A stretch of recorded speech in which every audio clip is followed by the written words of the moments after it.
Okay, so welcome to Take It All in Thursdays, and it is April 12th, 2012, right? If I'm not mistaken, check my phone. Yeah, the 12th. Okay, good. Um, so this week's topic, I don't know. I guess I'll figure it out when we get to the end of this and figure out what I was talking about. This isn't planned at all. It's been I don't know, like 3 weeks since my last Take It All in Thursdays episode. And that one was about Craigslist and about making it. Kind of funny enough. Like the day after that, I got a call to do the show Gotham. It's a pilot for a TV series, hopefully to be on ABC or something like that. I don't know. Hopefully it gets picked up. We'll know next month if it gets picked up. So yeah, I did the first day, and then it was pretty cool because they came out of the honey wagon and they were like, "Oh, you come with me," and then I worked with him for the rest of the show. So it started out like I did the first day, and then I was asked, "Hey, can you work this day?" And then after that, it was, "Okay, you're going to be on for." My door was open, so I have to go and close it. Hold on.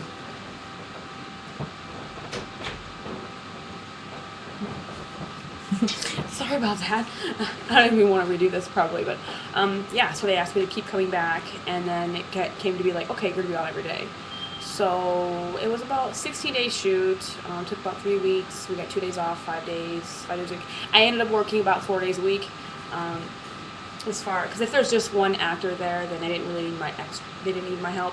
What I did, I was a first team PA, and what they do is they work with the actors, and they pretty much tell the actors when they need to be somewhere, what they need to do next, pretty much their timeline. We kind of make sure that they have food all the time, make sure they're comfortable, have what they need, because I know what I realized is that the actor's job it's just so. I think it sucks. Outside of the whole glamour of being on the screen and the after effects of it, it's like the actors have it really tough. Like, they're told, like, I can't have them leave my side. So there's always someone looking after them. Like, if they use the bathroom, if they use their phone, if they walk away, we always have to be like at least 3 steps behind them, let them, production needs to know where the actors are. First team is at all times. So it's like, I would hate to be watched all the time or asked to be like, oh, can I have a cigarette, or can I talk on the phone? Do I have enough time to do XYZ or something like that? And that's pretty much what our job is, making sure that we know where they are at all times. We know we have to tell them when they have to be on set, when they're going hair and makeup, when they go to wardrobe, and then also with that, like, we take them to set. We always have to travel with them, because where their trailers aren't always necessarily right next to set. Well, they're almost never next to set, so there's always some type of traveling going on. So it was pretty cool, like, working first team. It's better than just being a regular additional PA where you just have to do a lockup. Lockup is basically just making sure pedestrians don't get in the way of a shot, or don't get in the actor's way or something. And I had to do some of that. Luckily, they weren't too bad, but first team was my priority, which was cool. Just lockups, you just stand in one spot like the whole fucking day, and it sucks. But yeah, so I basically didn't have a life. I did have some tweets that were like, oh, okay, this woman from Hair and Makeup, Christine, she was so awesome. I just really cool person. She's done this for a number of years, and she said to me on the second day, she's like, "Oh, did you have a life before this? You don't know." And she was not joking, because I soon learned that, when you have to travel an hour to get to set, and then, you have to do 13, 14, 15, 16 hours on set, and then go back home and try and get enough sleep to make it through the next day. And it's just, I loved it, but then I hated it, but then I still love it, and I still want to go back. So now it's the pilot is wrapped for the most part. So now, like, they're editing it, but they've been editing it every time we had dailies. Like, every day they would be editing it. So it's a really, really quick process. So hopefully in the fall you'll see a show called Gotham. It was really cool. The show's about, like, pretty much like, a detective show, like a police show, combined with a kind of like a magical, mystical feel of it. There's like zombies and like vampires and just this magical feel. Like it's like fairy tale meets CSI kind of thing. It's like, I don't know, you guys know this show Once Upon a Time. It's kind of like that, but the storyline's a bit different. But it's kind of like in that realm of shows, which I thought was really cool. I hope I get to see the pilot. And like, I don't know, because if the show gets picked up, then yeah, you'll see the pilot. If it doesn't get picked up, it'll never see the light of day. Hopefully, so it just gets picked up. So yeah, it was really, really good experience. People were surprised that I've never done first team, that that I picked it up so quickly, but I made so many mistakes. I mean, I got into like this arguing war with my key PA, the one who hired me, and it's just like, only because I swore. He took it as me, like, really disrespectful. I swore, I said fuck. So the fact that I said fuck, like, normally I'm really, really nice on set. I really have a lot of patience. I kind of hide my temper as best as possible on set, but I don't know, that particular day was like, sometimes you have to do like 8 different things at the same time, and they're like, oh, why aren't you doing this right away? And it's like, well, I had to do this, and that, like, everything's just like, you have to do it yesterday, and it's kind of like, it's frustrating, but you're kind of happy that you're there, kind of thing. So I got my one chance. I got my that one chance I was talking about, where it's like, all you need is just one person to give you a chance, and now my name's out there to a few people, and they're like, definitely, if we have any work for you, I'll definitely give you a call. Like, I had 3 or 4 people do that on this first show, so hopefully, based on the work they get, maybe they'll give you more work. So now, the after effects, let's see. They were in the studio on Saturday, or on Friday, so they didn't need me, because studio is really, really easy as far as like getting people organized. When it's on location, it's really tough. So studio, I wasn't on that, but then they did, the next day they needed me, but then I was going to be in Buffalo, and I was like, no, I had to be in Buffalo, and they were doing overnights, so definitely I would have never made it for Easter, and, being with my family was really kind of important, just saying.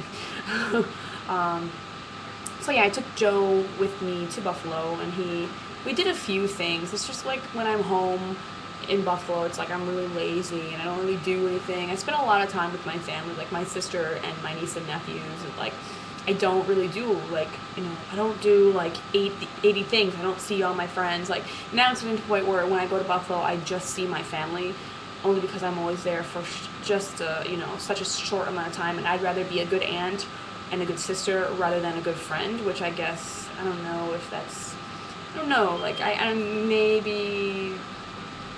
just, family's more important to me, I guess, and I'd rather be a good aunt than a good friend to certain people in Buffalo, and every time I always try and, make plans with someone, it's always like, oh, well, hey, let's meet up here, and then nothing fucking happens anyway, so, just, I was supposed to meet up with Tim, sorry about that, I never got back to you.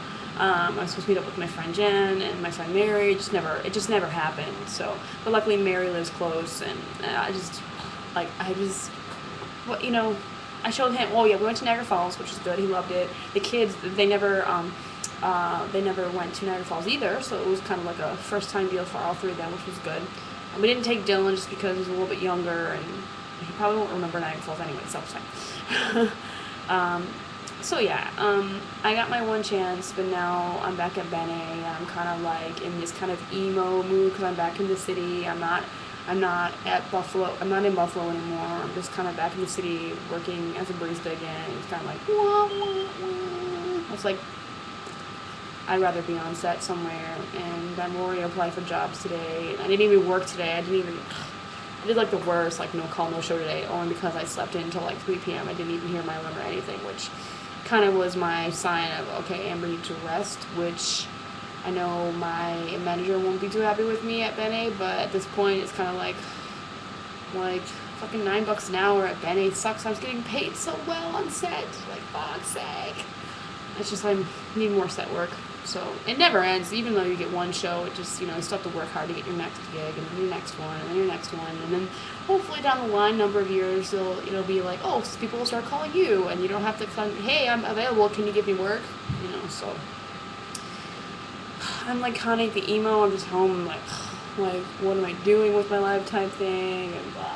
It comes in droves. It's just like, I have my really, really good days, and I'm like, oh yeah, I'm in New York City, okay, hooray, oh my god, I can't believe I'm making it, I can't believe I'm working on set, oh my god, and I'm so happy to be here, it's warm out, my boyfriend's finally here, yeah, that's the thing that sucks, is that, like, we have not gotten our apartment together, so I'm still in Bronx, he lives in New Jersey with his friends, so I hardly ever see him. So it's still like either we're Skyping or we're on the fucking phone. So it's really like it's still a long distance. But I mean, the only thing is like if I'm working and I'll be like, hey, I'm in the city, he'll come to Bene or something, and he'll meet up with me, or we'll just meet up down in Lower Manhattan, and so luckily.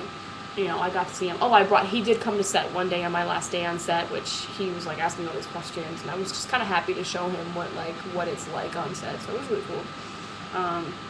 I thought I would have gotten really, really big trouble if they knew that someone was visiting me on set, but like the other PA, Mark, who was like my first supervisor kind of thing, like he was like, oh yeah, hey, what's up here? Let me take you to set. Like they were really like accommodating, which I was really surprised. I was like, holy shit! Like I'm happy that I didn't get yelled at. So even though he was there, I still did my job. So I just hopefully get another job.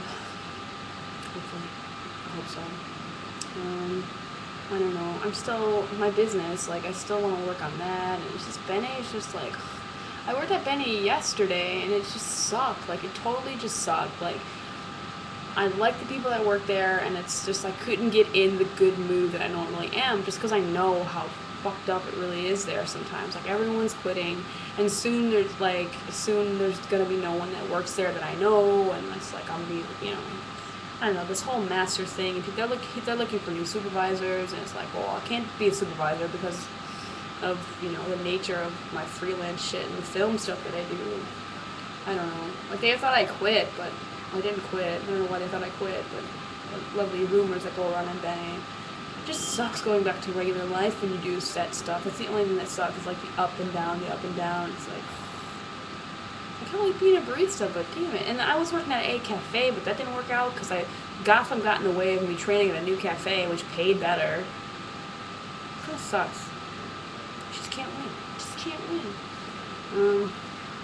Just hopefully, I don't know what I'm gonna do. I don't know what my next step is right now. That's probably why I'm emo, because I don't know what the fuck I'm gonna do. Like, we're gonna get like Joe situated, and we're gonna get our apartment together, and I have to get more work, and I just have to do a lot of things that I feel like. My mom always teases me, and she says, "Oh, for every for every quarter that you're making, you're like losing 10 cents." Or she has this crazy saying. Like she's always on a campaign to get me to work back home. She's always on like, okay, now my sister's like, "Oh, just move back home. Just move back home." And I don't know. Like she's like, "Well, now that you know people, they'll call you for work, and then just go, and then just come back to Buffalo, and then Joe likes Buffalo, and I'm just like, oh man, like now I have everybody advocating for me to move back to Buffalo. I don't know, maybe I might end up back in Buffalo, I don't know. But right now, I just feel like I still have to give him I've only been here for 5 months. Wait, 4.5 months, almost 5 months. Holy shit. Yeah, I don't know. I don't know. I don't know what to do. I'm just glad I'm not on the ship. I'm still glad I'm not on the ship. Because there are lots of people who don't do ships anymore, and I'm just happy they've all moved on because they deserve better than ship life. Just saying, like, I miss a lot of my ship friends, but I just, still, no matter how bad it gets here, fuck that. Like, and people always ask me, like, oh, why are you doing ships anymore? It's like, if only you knew. If only. Okay, well, I really want some rice. I'm really hungry, so that's the one thing I miss on set. Like, I never went hungry. There was always food. Always food, and I didn't gain any weight this time, so it was good. Even with all the sweets that they had there. So, yeah, I don't know my next step, and that's probably going to be the topic. What's going to be the next step here? What is going to be Amber's next step? I don't know. Still, Craigslist, still leads you nowhere. Just saying that. It's all free work, so don't do that. Just send out your resume to as many people as possible. Just find people that you know online. Just look up crazy crew databases and just email the shit out of everybody to find, film work if you want to get into big budget stuff. So, that is it for now. So, I hope everyone had a good week. I hope everyone has a good weekend, and I will see you next time.